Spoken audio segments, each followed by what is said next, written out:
Let's check in now with the columnist for MLB.com and also Sports on Earth, Anthony Castrovince. And Anthony, it looks like, I know the last time you were on when Matty was here in his regular spot, these guys were giving you a hard time about where you are based on your background. Looks like you're back home in chilly Cleveland. Yeah, we'll always have Paris, guys. It was a nice whirlwind world tour there for a while. You went on a heck of a world tour. Nice weather, everything. So good to be back. So did you do some writing while you're flying back home? What are you working on? Well, talking about the toughest division in baseball. It used to be an easy question to answer, kind of a reflex reaction to say the American League East. I'd say for many of us it was even a gag reflex if you were tired of the Red Sox and Yankees hoopla. But dual wild cards, revenue sharing, TV money, all these things have contributed to greater sense of competitive parity. And I'd argue it's harder than ever to pick a pennant winner. What is the toughest division in baseball? Well, how about the National League Central? It has filled 4 of the 6 NL wildcard spots in the last 3 years.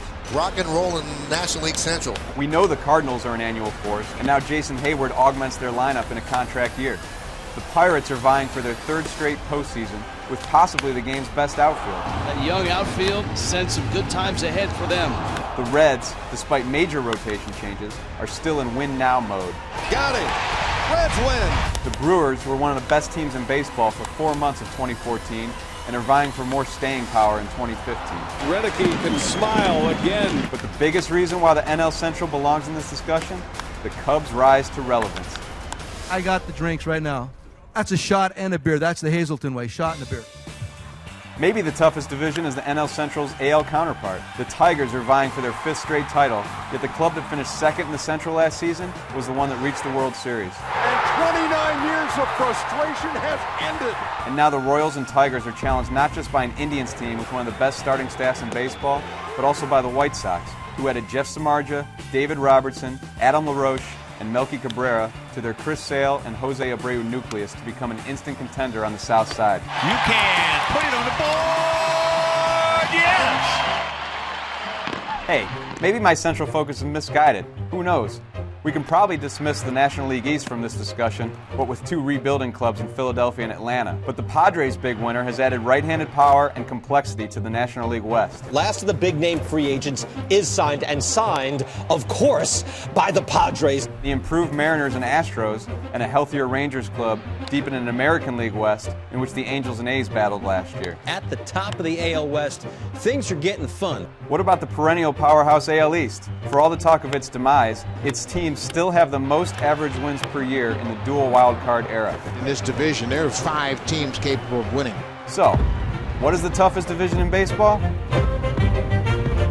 That might be the toughest question in baseball.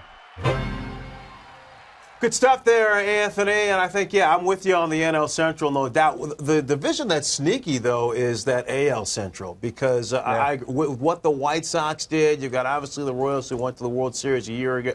And then the Tigers, they've won the Central 4 consecutive seasons. But the AL Central looks pretty intriguing. Yeah, we try not to get too caught up in winning the winter, as several teams have done. You could argue the Padres are one of them, the White Sox are one of them. That White Sox team had a really good nucleus to begin with. I know they lost 89 games last season, but they have one of the best middle-of-the-order hitters in baseball instantly in Jose Abreu, one of the best pitchers in baseball in Chris Sale. Jose Quintana's underrated. They had to rebuild the bullpen. They've done that. They had to build around Abreu. They've done that. They've built up that rotation with Samardzija, so they're going to worry a lot of people this year. Anthony, very compelling stuff. I love where you're headed with all these things. But I think the one thing that kind of stood out to me was the gap between the American League and National League. I think the National League might be better than the American League overall when you start looking at the divisions and the competitiveness. The New York, the National League West is better. I think the Central is better. So for the first time in a long time, I think my eyes more attracted to watching the National League game than the American League game. We saw a lot of great pitchers emigrate to the National League, and the usual, of course, is a lot of great hitters go to the American League because we have the DH. It's a good question, Harold. I will say that the NL probably has the only 2 clubs you can safely identify as in a rebuilding type of situation with the Braves and Phillies. So maybe that affects the argument. I'm not sure. But, it's pretty wide open. This week on Sports on Earth, I was doing this top 10 series. I did top 10 teams overall, like an early power rankings that ran yesterday. and you're going to offend a lot of people when you do that because yeah, we got it up on the screen for you right now. Yeah, I mean, I can honestly say there's probably about 18, 19 teams I seriously considered for the top 10. And you wonder how much to get caught up in what happened in the winter and how much credence to put in last season. It's difficult. So I think it's going to be a moving target all year because there's so much parity. You go to the NL Central because I agree with you there. I think that's definitely going to be one of the, if not the most competitive division. But if all those teams, if they're within striking distance of making the postseason, I mean, it wouldn't surprise me. Would it surprise you? Maybe even the Cubs. The Cubs might be the one team, even though they're on the rise. But all those teams are good enough to put themselves in a position to at least challenge for the wild card. Yeah, and they're going to make it hard on each other. That's why I wonder, as I said in the piece, in the 3 years of the dual wildcard era, the NL Central has provided 4 of the 6 wildcard teams from the NL. But this year they could really be beating up on each other and lowering that win total. So we'll see how that impacts things. But, yeah, I mean, the Brewers were one of the best teams of baseball for 4 months last year. The Reds still have a really strong core if they stay healthy.